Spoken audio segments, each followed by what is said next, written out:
Antes de convertirse en Cristiano Ronaldo, antes de los balones de oro, de los estadios repletos y de los millones de personas gritando su nombre, hubo un momento en el que su historia pudo terminar incluso antes de empezar, porque sí, la historia cuenta que su madre no quería tener otro hijo.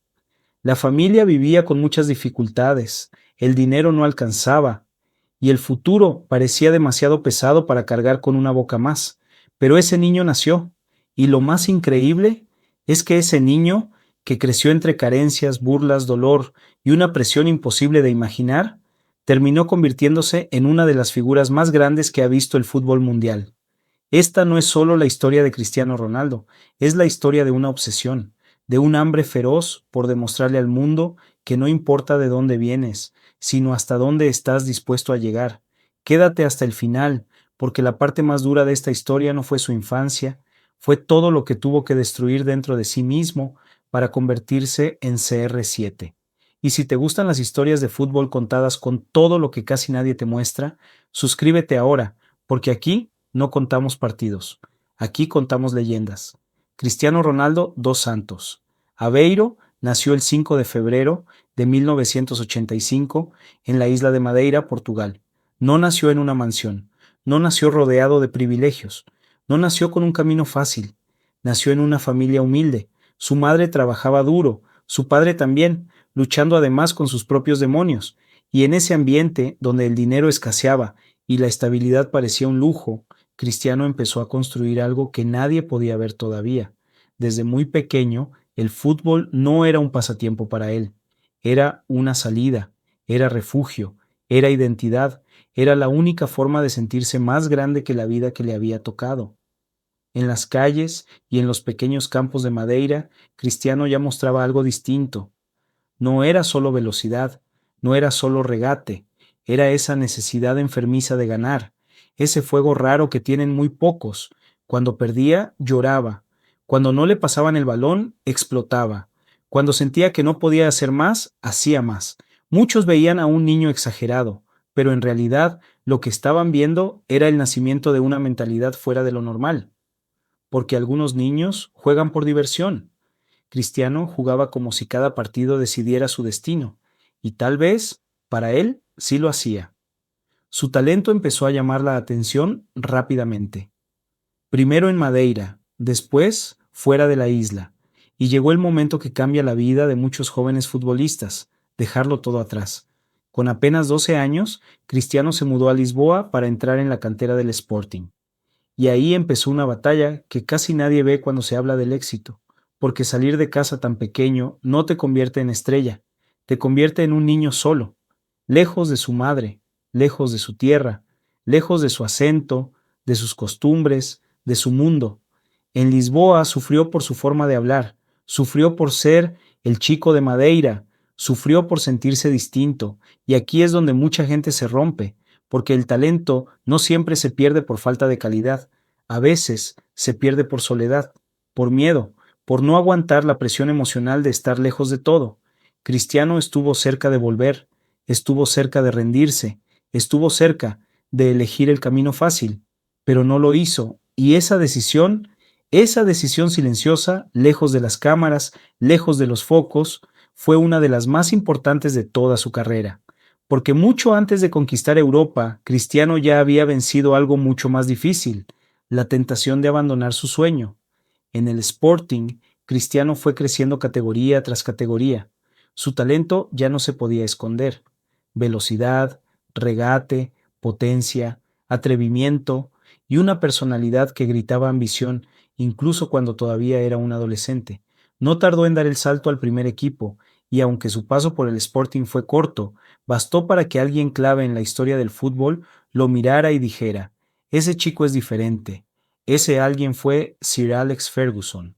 El Manchester United apostó por él, y en ese momento Cristiano dejó de ser una promesa portuguesa para empezar a convertirse en un proyecto de superestrella mundial. Pero no fue instantáneo. Al principio, Cristiano era espectáculo puro, regates, bicicletas, velocidad, desborde, un jugador eléctrico, un jugador atrevido, un jugador capaz de humillar rivales, pero todavía no era la máquina definitiva, Y aquí aparece una de las claves más importantes de su historia. Cristiano no nació siendo el jugador total. Se construyó a sí mismo, transformó su cuerpo, mejoró su definición, perfeccionó su golpeo, aprendió a decidir mejor y convirtió el talento en rendimiento.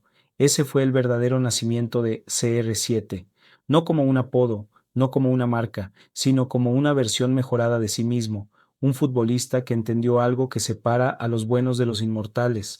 El don te abre la puerta, pero la disciplina te mete en la historia. En Manchester, Cristiano explotó.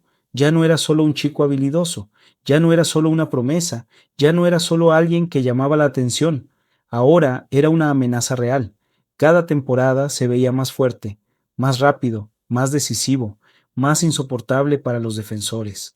Empezó a marcar goles con una naturalidad absurda, con ambas piernas, de cabeza, de falta, desde fuera del área, entrando como un rayo, apareciendo donde nadie lo esperaba. Pero lo más impactante no era la variedad de sus goles, era el hambre que tenía después de marcar. A muchos cracks les basta con llegar, a Cristiano no. Cristiano quería aplastar cualquier límite, ganó títulos, ganó respeto, ganó el mundo. Y mientras millones admiraban el resultado, muy pocos entendían el precio, porque detrás del físico perfecto y de la confianza casi intimidante, había una obsesión absoluta por mejorar, por no aflojar, por no regalar nada. Cristiano no competía solo contra otros jugadores, competía contra la posibilidad de no ser suficiente, y eso lo volvía peligrosísimo. Si hasta aquí ya te parece brutal su historia, espera, porque lo que vino después no fue una consagración, fue una invasión. Cuando llegó al Real Madrid, la presión era gigantesca. No llegaba a cualquier club, llegaba a uno de los escenarios más exigentes del planeta, donde no basta con jugar bien, donde te piden ganar, brillar, marcar y cargar con el peso del escudo. Y Cristiano aceptó el desafío. Al principio mantuvo muchas de las cosas que lo habían hecho especial en Inglaterra: la arrancada, el desequilibrio, el uno contra uno. Pero con el tiempo, su evolución fue todavía más impresionante. Se transformó de extremo explosivo a depredador del área, de gambeteador letal a goleador implacable, de estrella mundial a figura histórica. En el Real Madrid, Cristiano no solo hizo goles, hizo costumbre de lo imposible. Empezó a romper récords una y otra vez. Partidos grandes, noches grandes, Champions grandes, y ahí estaba él. Cuando el partido quemaba, aparecía. Cuando la presión asfixiaba, respondía. Cuando el rival pensaba que podía derribarlo, él golpeaba más fuerte. Y eso lo convirtió en algo más que un crack. Lo convirtió en símbolo, porque el Real Madrid ha tenido estrellas, ha tenido ídolos, ha tenido leyendas, pero Cristiano logró algo que muy pocos consiguen en clubes gigantes. No solo estuvo a la altura de la historia, se volvió parte obligatoria de ella, y aquí está uno de los puntos más poderosos de todo su relato. Cristiano no heredó un trono, lo tomó. Con Portugal la historia fue distinta, porque en los clubes podía ser admirado, pero con la selección tenía que cargar con algo todavía más pesado: la esperanza de todo un país. Y cargar con una nación entera sobre los hombros no siempre se ve heroico, a veces se ve cruel. Cada derrota dolía el doble, cada eliminación generaba dudas. Cada torneo sin título parecía alimentar una narrativa injusta. Es enorme en clubes, pero no con Portugal. Y Cristiano escuchó eso durante años, pero siguió marcando, siguió liderando, siguió presentándose en cada cita con la responsabilidad de quien sabe que no puede esconderse, hasta que llegó el momento que cambió todo. Portugal tocó la gloria, y Cristiano, después de tanto peso, después de tantas críticas, después de tanto desgaste emocional, terminó levantando un título con su selección. Ese momento no fue solo una victoria deportiva, fue una liberación, porque a veces el fútbol no te da únicamente trofeos, a veces te devuelve dignidad, a veces te devuelve silencio, a veces te devuelve justicia. Y Cristiano, después de tanto cargar con el todavía le falta algo, por fin pudo responder como mejor sabía: ganando. Pero las grandes historias no se vuelven memorables solo por los éxitos, se vuelven memorables por cómo resisten cuando empieza el desgaste. Y con Cristiano también llegó ese momento. Los años pasaron. El cuerpo ya no era el de los 23. La explosividad empezó a cambiar.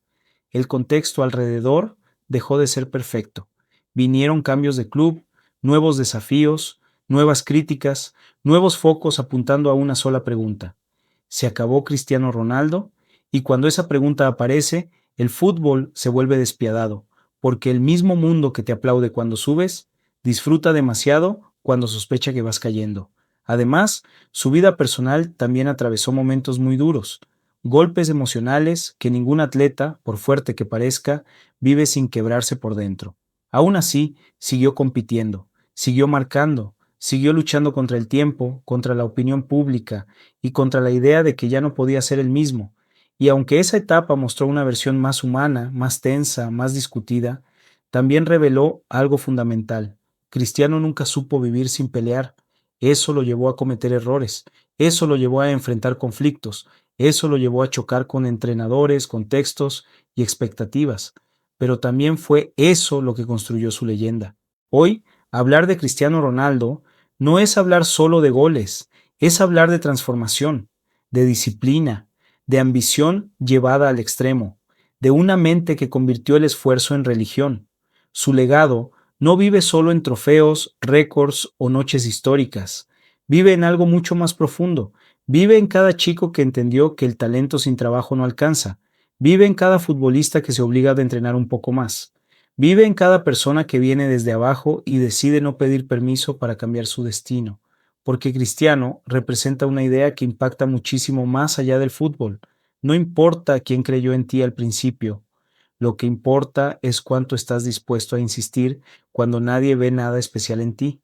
Y por eso su historia conecta tanto, porque no es solamente la historia de un crack, es la historia de alguien que convirtió la duda en combustible, la crítica en motivación, la presión en identidad.